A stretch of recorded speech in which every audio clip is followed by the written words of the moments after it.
Shalom, kembali kita boleh datang beribadah kepada Tuhan di pagi hari ini.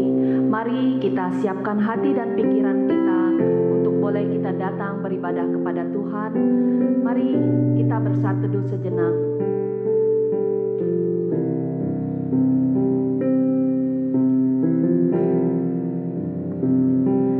Pertolongan kita dalam ibadah ini adalah di dalam nama Tuhan pencipta langit dan bumi, yang kasih setianya kekal dan yang tidak pernah meninggalkan buatan tangannya. Turunlah kiranya atas kita sekalian anugerah dan damai sejahtera dari Allah Tritunggal, Allah Bapa, Allah Putra, dan Allah Roh Kudus. Amin. Mari kita mau katakan, Bapa, Engkau sungguh baik, kasih-Mu melimpah di hidupku. Kita mau naikkan pujian ini.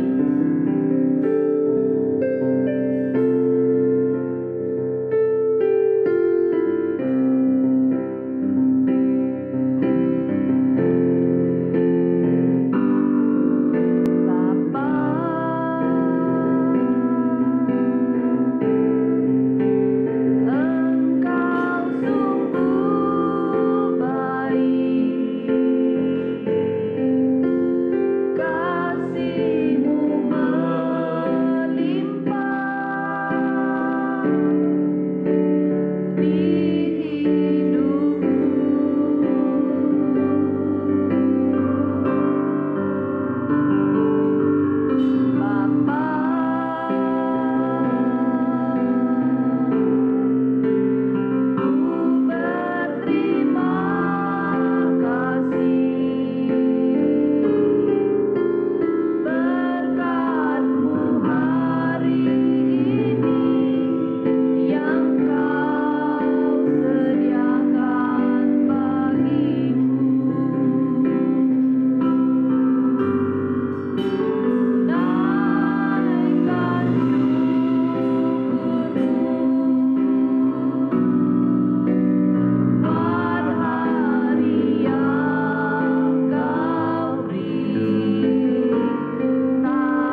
Mari kita berdoa.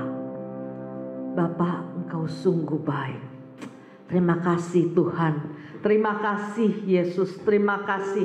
Kalau pagi hari ini kami boleh datang kembali beribadah kepadamu. Bapa, itu anugerah-Mu Tuhan. Terima kasih buat hari yang baru, minggu yang baru. Terima kasih buat berkat-berkat-Mu yang baru dalam kehidupan kami. Kami bersyukur Tuhan. Kami boleh ada sebagaimana kami ada. Semua anugerah Tuhan, pertolongan Tuhan yang selalu tepat pada waktunya. Kami bersyukur Tuhan buat semua berkat-berkat-Mu, kesehatan, kekuatan yang dari Tuhan. Terima kasih Tuhan. Biarlah pada pagi hari ini saat kami mau ibadah, seisi keluarga kami beribadah kepadamu. Mari Tuhan, Engkau lawat setiap kami. Engkau menolong setiap kami agar ibadah kami berkenan kepadamu dan menyenangkan hati-Mu Tuhan.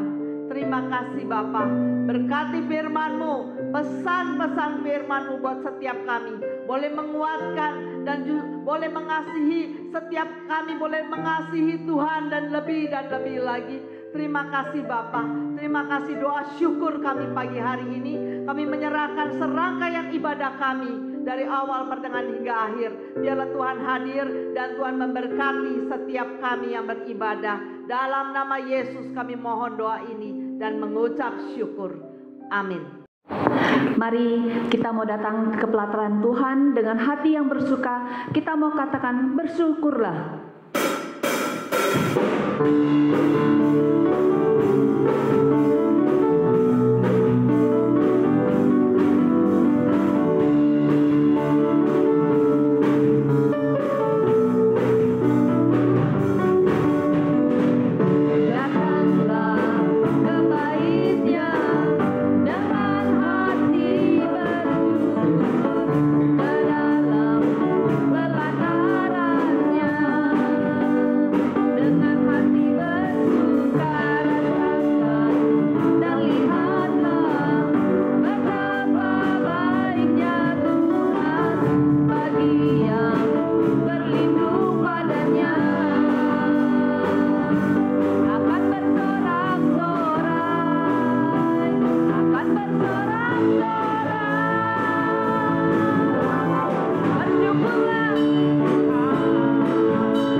Kita akan masuk ke pengakuan dosa dan doa syafaat yang akan dipimpin oleh hambanya.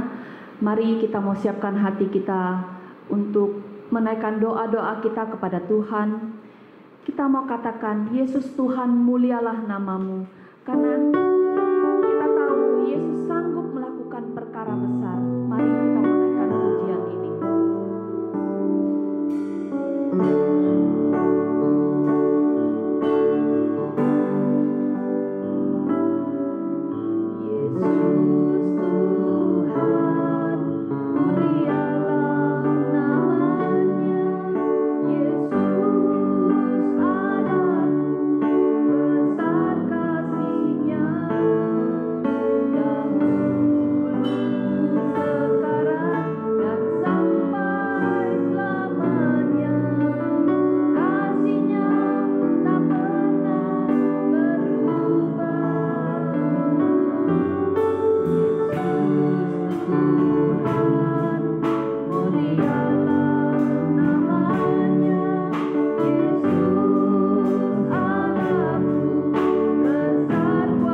Jemaat yang kasih Tuhan, mari kita bersama-sama datang kepada Tuhan, rendahkan hati di depan Tuhan.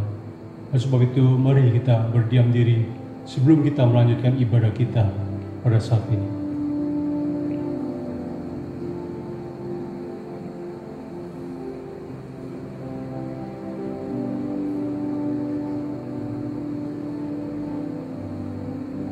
Ya Tuhan, dengarlah. Ya Tuhan, ampunilah.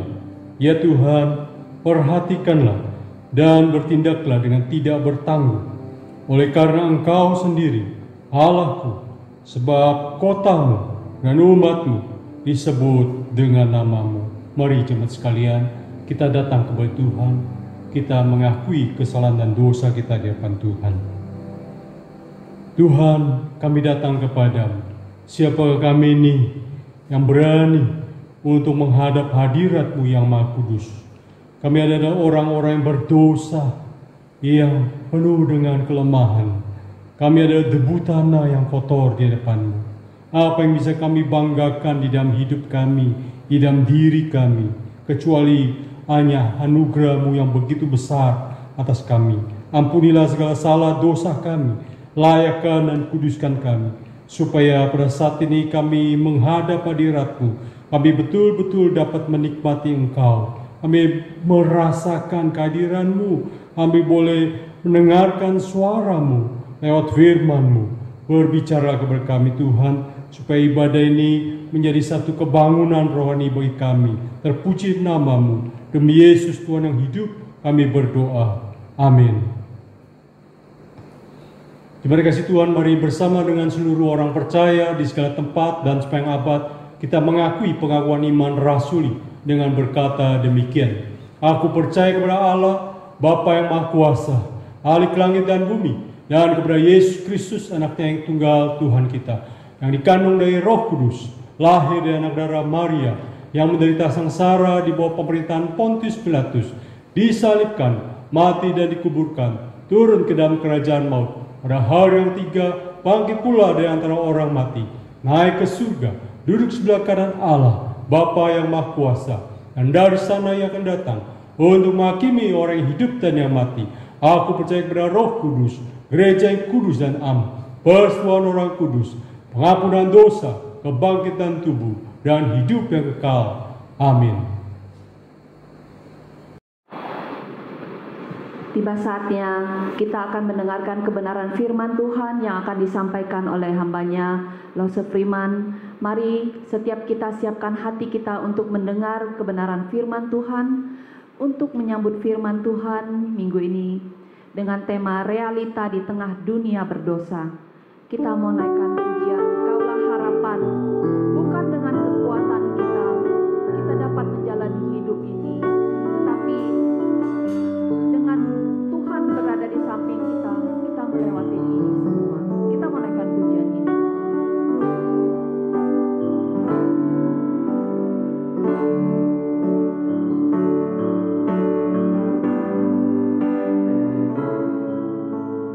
Bukan dengan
semua jemaat Tuhan, Shalom.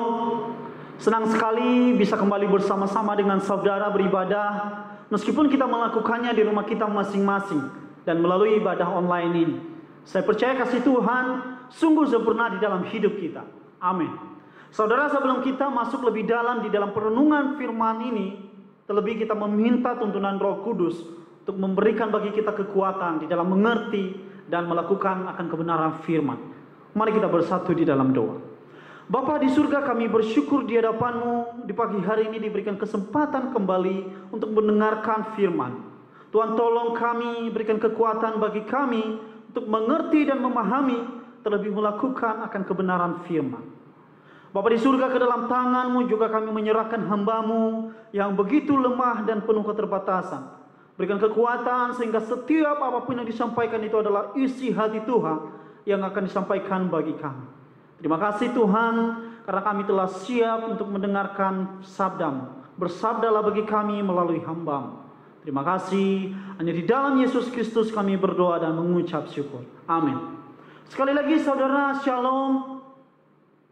Saya senang sekali saudara bisa berjumpa dengan saudara, ya, meskipun melalui ibadah online ini. Saudara, hari ini kita akan belajar satu tema yang akan kita renungkan bersama-sama, yaitu realita di tengah dunia berdosa. Saudara, untuk mendasari tema ini terlebih dahulu kita akan melihat kebenaran firman Tuhan yang akan menjadi dasar kita, yang terambil dari Efesus pasal 5 ayat 15 sampai 17.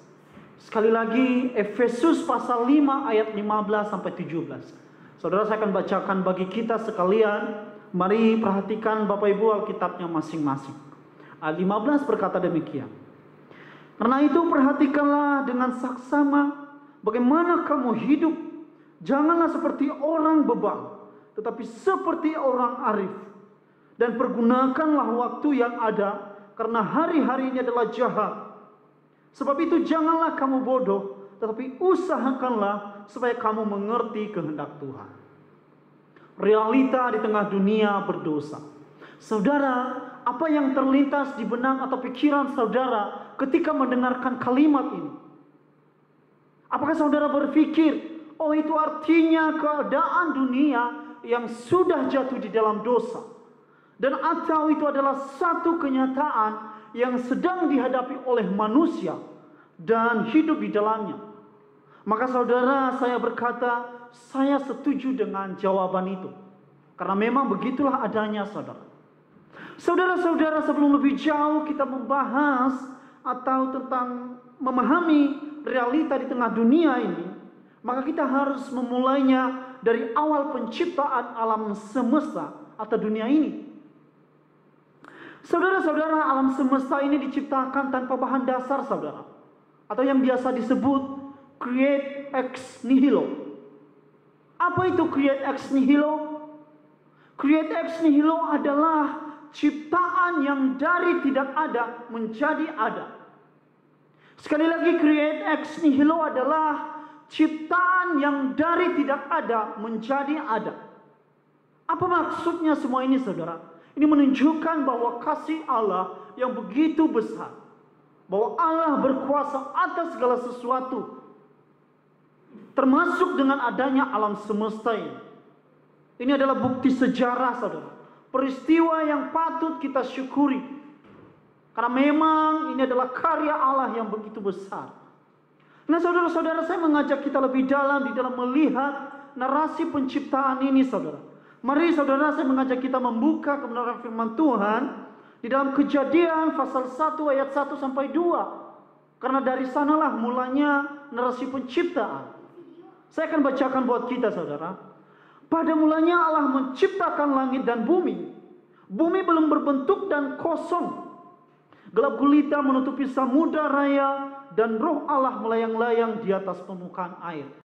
Saudara-saudara, ketika kita melihat di dalam penciptaan alam semesta ini, kita membaca di pasal 1 ayat 1 dan 2 itu saudara, di sana ada kata gelap gulita.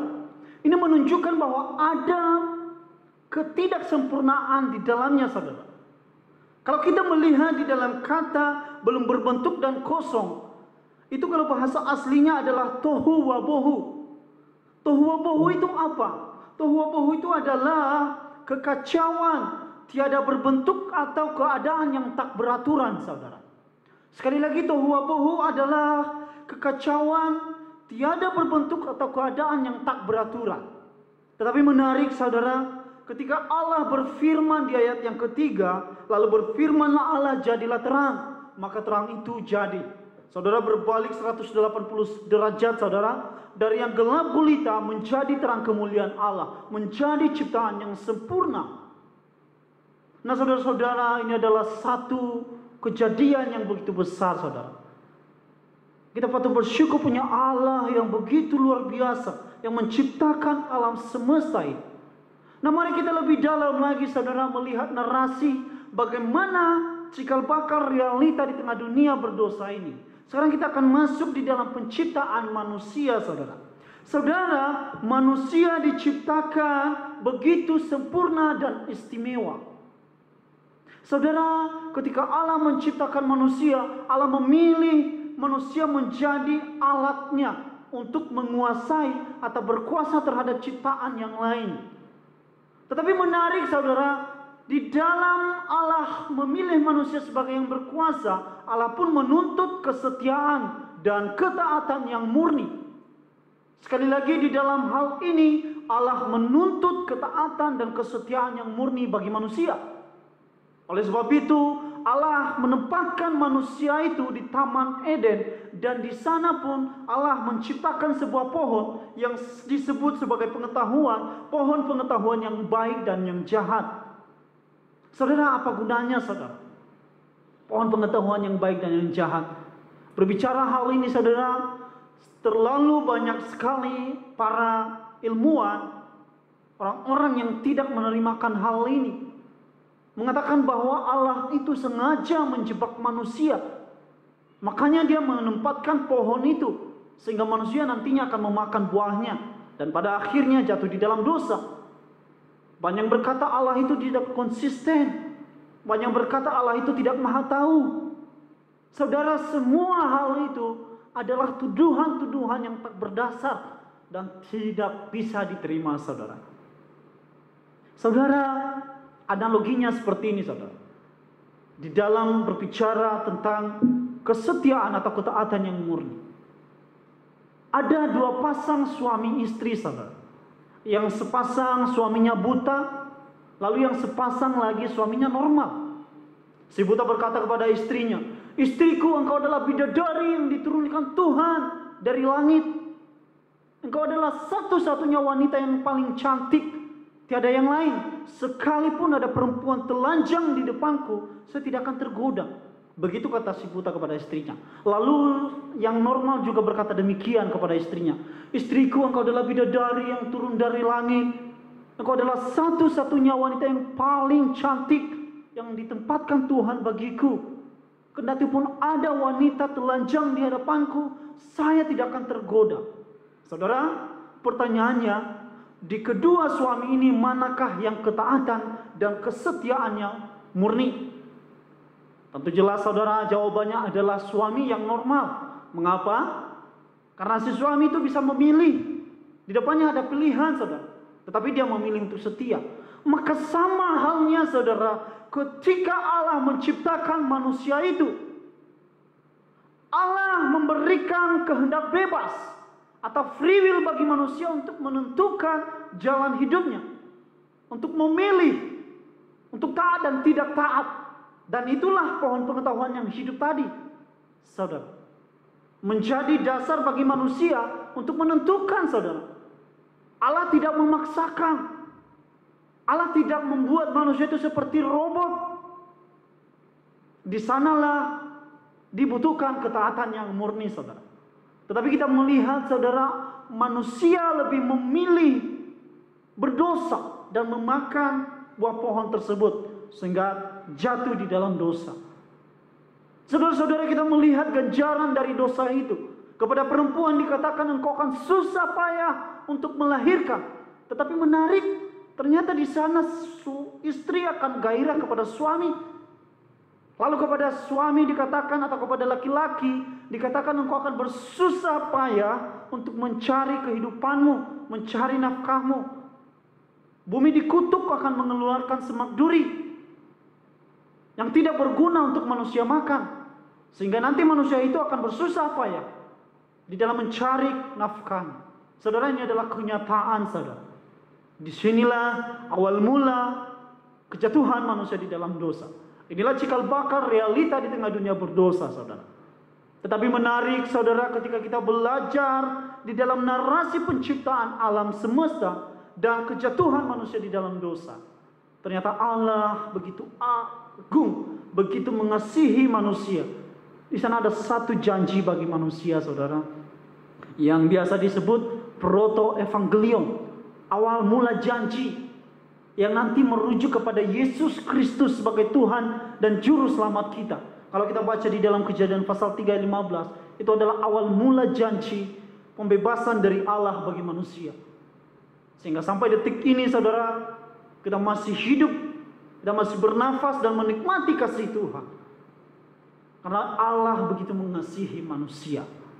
Allah tidak mau manusia itu begitu lama, terlalu lama terpisah dari Allah. Maka di sanalah kita mendapatkan keselamatan yang abadi, saudara. Keselamatan yang dari Allah, yang dianugerahkan oleh Allah sendiri tanpa usaha kita, saudara. Saudara, berbicara tentang keselamatan tidak hanya berbicara melulu tentang surga. Betul, ketika kita selamat maka surga menanti kita. Tetapi lebih dalam pada itu, saudara, keselamatan berbicara tentang pulihnya hubungan Allah dengan manusia. Keselamatan berbicara tentang pulihnya rencana Allah semula bagi manusia. Itu adalah makna keselamatan yang besar, yang luar biasa, yang lebih luas, saudara. Tetapi kita harus tetap ingat, saudara, natur kita sebagai manusia berdosa. Kita harus tahu bahwa kita masih berada di dunia ini. Oleh karena itu, bagaimana kita sebagai orang percaya menyikapi realita di tengah dunia berdosa ini? Maka saya mengajak kita, saudara-saudara sekalian, untuk melihat kembali teks Alkitab yang kita baca tadi, yaitu Efesus 5 ayat 15 sampai 17. Setidaknya kita akan belajar 3 hal, saudara, di dalam hal menyikapi realita di tengah dunia berdosa ini. Yang pertama, menjalankan hidup dengan arif. Lalu yang kedua, menggunakan waktu untuk melatih kerohanian. Lalu yang ketiga, mengetahui kehendak Allah serta melakukannya. Menjalankan hidup dengan arif. Mari kita baca ayat 15, dikatakan demikian, saudara. Saya akan bacakan buat kita sekalian. Karena itu perhatikanlah dengan saksama bagaimana kamu hidup. Janganlah seperti orang bebal, tetapi seperti orang arif. Saudara, ayat 15, 16, 17 ini tidak berdiri sendiri, saudara. Ada ayat-ayat sebelumnya, ayat 1 dan sampai 2. Dan sampai ayat kesudahannya itu ayat 21. Saudara, bagi saya ayat 15 sampai 17 ini merupakan inti teks dari ke-21 ayat ini. Intisari dari semua yang disampaikan oleh Rasul Paulus. Mengapa? Karena ini adalah satu hal penting yang harus dilakukan oleh orang percaya di tengah-tengah dunia berdosa ini. Saudara, bagian ini berbicara tentang menggambarkan orang percaya sebagai orang terang dan orang yang berdosa digambarkan sebagai orang gelap. Itu adalah gambaran-gambaran yang disampaikan oleh Rasul Paulus, saudara. Dan ayat 15 dikatakan, perhatikan secara saksama. Mengapa, saudara? Kita perhatikan bagaimana kita hidup, saudara. Kita harus hidup seperti orang arif, bukan orang bebal. Bebal itu adalah orang bodoh. Bebal itu adalah orang yang tahu kebenaran, tetapi tidak mau tahu dan tidak taat, bahkan melanggar akan peraturan hal itu. Orang yang sudah tahu tetapi tidak mau tahu, itu adalah bebal, saudara. Lalu lawan katanya adalah arif atau bijak, saudara. Kalau kita melihat di dalam terjemahan lain, kata arif itu diterjemahkan sebagai wisdom atau arif atau bijaksana. Bijaksana itu adalah, kalau kita melihat di dalam KBBI, saudara, orang yang memiliki ilmu pengetahuan atau berhikmat di dalam memutuskan segala sesuatu. Bijaksana di dalam memutuskan segala sesuatu. Saudara, kita diperhadapkan dengan situasi dunia yang bisa membawa kita ke dalam hal-hal yang melanggar perintah Tuhan. Maka kita harus bijaksana di dalamnya, saudara. Karena dunia ini telah jatuh di dalam dosa. Atau bahasa sederhananya begini, saudara.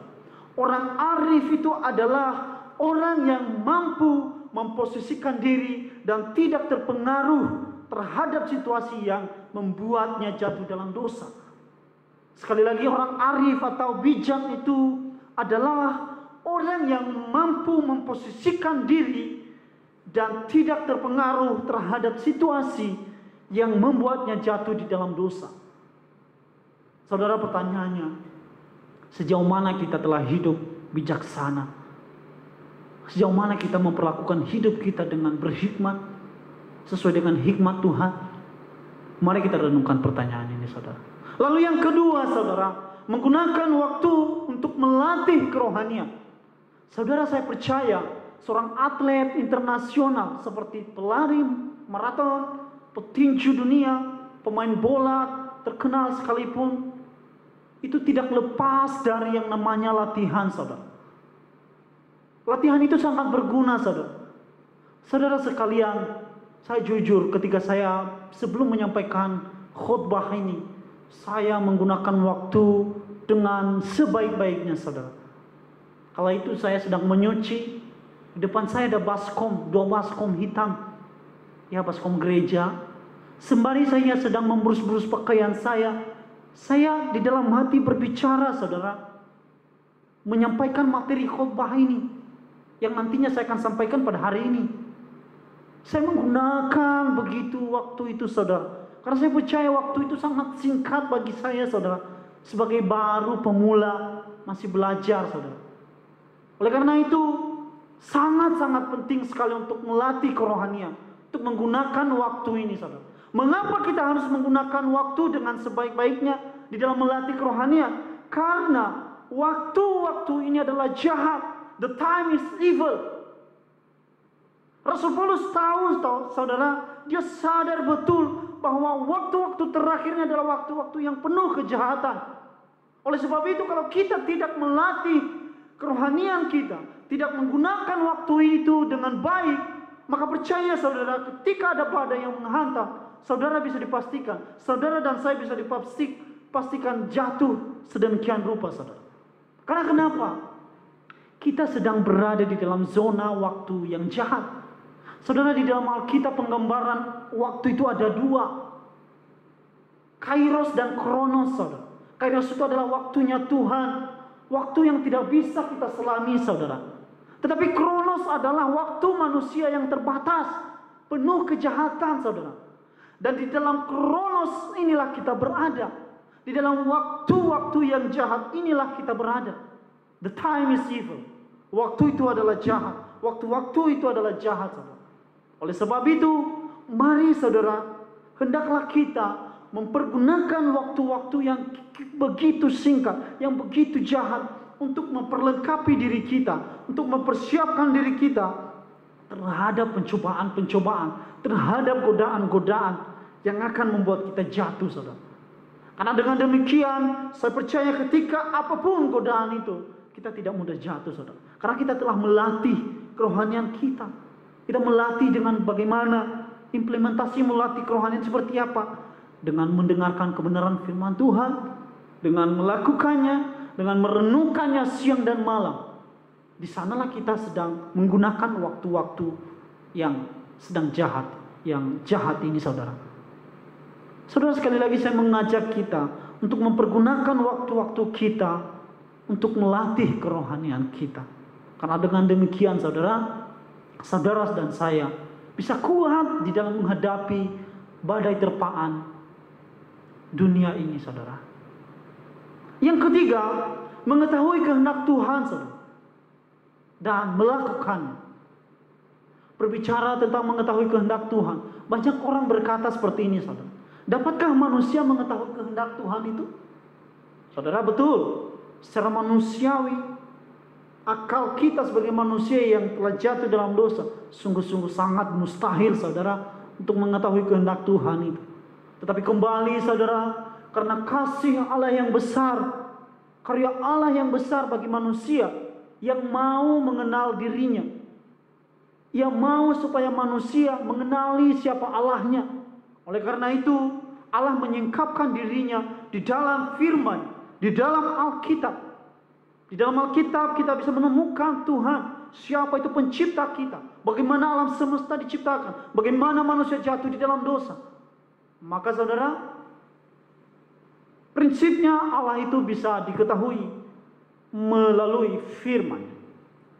Tetapi sangat-sangat disayangkan, saudara, sungguh saya percaya banyak sekali di antara kita, tidak sedikit yang tahu kehendak Tuhan. Tetapi pertanyaannya, sejauh mana kita melakukannya? Saudara, ini adalah pertanyaan yang besar, saudara, bagi kita masing-masing, termasuk saya sebagai hamba Tuhan yang masih muda, yang rentan dengan yang namanya jatuh di dalam dosa. Saya berusaha, saudara, supaya saya benar-benar mengetahui kehendak Tuhan itu dan melakukannya. Saudara, terlalu banyak orang yang tahu tentang apa itu kehendak Tuhan, tetapi terlalu sedikit juga orang yang melakukannya. Di dalam bukunya Pak Stephen Tong berkata, orang yang sering berkata ini adalah kehendak Tuhan, ini adalah kehendak Allah bagi diriku untuk kulakukan, sesungguhnya orang itulah yang tidak mengerti kehendak Tuhan. Karena hanya di bibir saja, saudara, hanya sebagai ilmu pengetahuan saja, saudara. Terlalu banyak di antara kita mungkin baca buku-buku teologi, mungkin telah tamat membaca Alkitab berkali-kali, tetapi yang menjadi pertanyaan yang besar, saudara, sejauh mana saudara dan saya telah melakukan kebenaran firman. Saudara, intinya di dalam mengetahui kehendak Tuhan harus sejalan dengan melakukan. Tetapi sebaliknya juga, saudara, ketika saudara melakukan tanpa mengetahui, maka itu adalah sia-sia dan mustahil, saudara. Nah, kedua hal ini beriringan, saudara, mengetahui kehendak Allah dan melakukannya di dalam hidup kita. Maka layaklah kita disebut sebagai Kristen sejati, orang yang setia di dalam Tuhan. Saudara, mari tanyakan di dalam diri kita, renungkan di dalam diri kita saat ini, sejauh mana kita telah melakukan kebenaran firman Tuhan. Ketiga hal ini, saudara, kita bisa menyikapi bagaimana kita harus hidup di tengah realita dunia berdosa ini. Kiranya firman Tuhan ini menjadi berkat bagi kita, memberikan kekuatan bagi kita, menumbuhkan kerohanian kita, dan kita semakin giat di dalam melakukan firman Tuhan. Mari kita berdoa. Bapa di surga, kami kembali bersyukur di hadapan Tuhan karena diberikan kesempatan mendengarkan firman-Mu, Tuhan. Karena firman-Mu yang telah disampaikan oleh hamba-Mu, kami bisa mengerti dan bahkan melakukannya di dalam hidup kami, Tuhan. Terima kasih, berikan kami kekuatan ya Bapa, di dalam hari-hari kami, menggunakan waktu kami dan melakukan kebenaran firman. Hamba-Mu telah berhenti berkata-kata, tetapi kami percaya Engkau Allah Roh Kudus yang tidak pernah berhenti berkata-kata di hati kami. Terima kasih Tuhan Yesus, kami serahkan ke dalam tangan Tuhan kehidupan kami. Di dalam nama Yesus Kristus kami berdoa dan mengucap syukur. Amin. Shalom Bapak Ibu Saudara, kita bersyukur kita boleh lagi berjumpa sekalipun di dalam ibadah online. Tetapi biar kita boleh tetap setia, biar kita boleh sungguh-sungguh menikmati ibadah-ibadah yang kita boleh adakan di setiap minggu. Dan sebab itu Bapak Ibu Saudara kasih Tuhan, biar kita boleh selalu sehat dan menjaga kesehatan kita juga, menjaga jarak, jangan kumpul dengan orang-orang supaya kita menghindari penyebaran COVID-19. Bapak Ibu Saudara, saya ingin menyampaikan beberapa warta untuk kita boleh perhatikan. Hari Minggu, tiap minggu kita ada ibadah online. Mari kita boleh selalu setia memakai waktu ini untuk kita boleh bersama-sama beribadah kepada Tuhan. Supaya ini menjadi satu kekuatan rohani kita untuk kita boleh bersama-sama beribadah di setiap hari Sabat, menikmati Tuhan, firman Tuhan yang boleh terus meneguhkan kita. Dan Bapak Ibu Saudara, setiap Jumat malam pukul 19 kita ada persekutuan doa melalui aplikasi Zoom. Oleh sebab itu, mari kita bersama-sama terlibat untuk kita bersekutu di dalam doa. Supaya kita boleh saling mendoakan, kita juga boleh berdoa buat bangsa negara kita, buat saudara kita yang sedang terpapar COVID-19. Kita berdoa segala pergumulan kita kepada Tuhan. Jadikan persoalan doa kita sebagai mesbah untuk kita boleh datang kepada Tuhan, untuk kita boleh bersekutu bersama-sama. Demikian warta kita Bapak Ibu Saudara, biar kita boleh selalu diberkati Tuhan, disertai Tuhan, dilindungi Tuhan di dalam rumah kita, di dalam keluarga kita, dan Bapak Ibu Saudara kasih Tuhan. Mari kita akhiri ibadah kita saat ini, kita pujian doksologi dan menerima berkat Tuhan.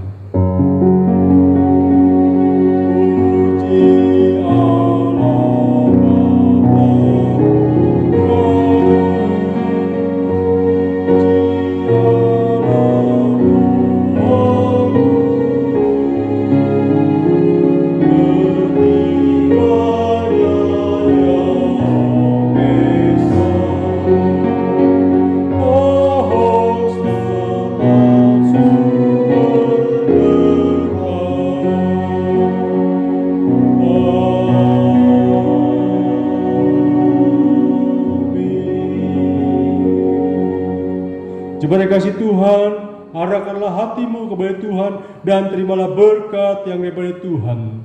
Allah Bapa sumber segala kasih dan berkat, Tuhan Yesus sumber anugerah damai sejahtera, dan Allah Roh Kudus sumber kekuatan pertolongan, kiranya menyertai kita semua mulai hari ini sampai selama-lamanya, sampai Tuhan Yesus datang kedua kali menjemput kita yang percaya. Amin.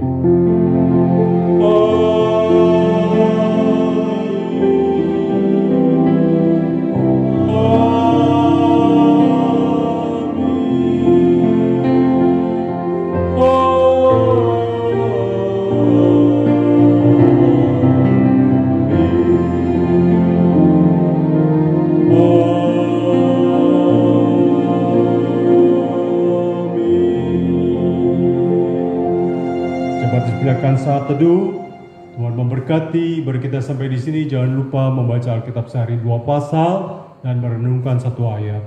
Selamat hari Minggu, Tuhan memberkati kita semua.